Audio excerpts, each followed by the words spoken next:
jauh di tiro perle pasangan udit benalin tu pendamping udit kebuatannya kebuat pasangan mangat imam sehingga dalam Al-Quran pun sebuah ayat yang sangat indah dipegang oleh Allah hunna libasul lakum wa antum libasul lahunna. Semua istri-istrimu itu pakaian bagimu suami, sedangkan dirimu suami juga menjadi pakaian bagi semua istri-istrimu. Nah, kepegah lako jika pakaian bagi Bandung Murino, Bandung Murino je pakaian bagi lako kepegah. Nah, ramai Murino arti urang agam jut mekawin lebih bak sabo. Jut kepesapan empur.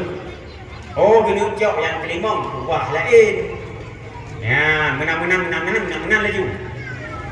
Nyan pu teman nyan nak keseimbangan jengku. Ya, dona heput rorino, kiro raga nak imbang.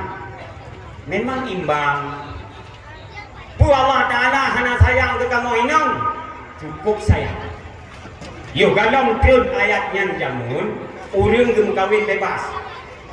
Urang gem kawin 20 boh, 10 kawin laju. Ngayang tertuh 50 boh, 10 kawin laju. Tapi urang kawin han hiro satu. Nya nempu maah becu, no? Nyo agak-agak mengih becu ke ba. Oh membayangkan tertuh 50 boh daerah baru. Di kademe cuba je. Hanya tak ada putrang ni, tak ada min Malay tu. Tapi mungkin boh, ada ni tu aja.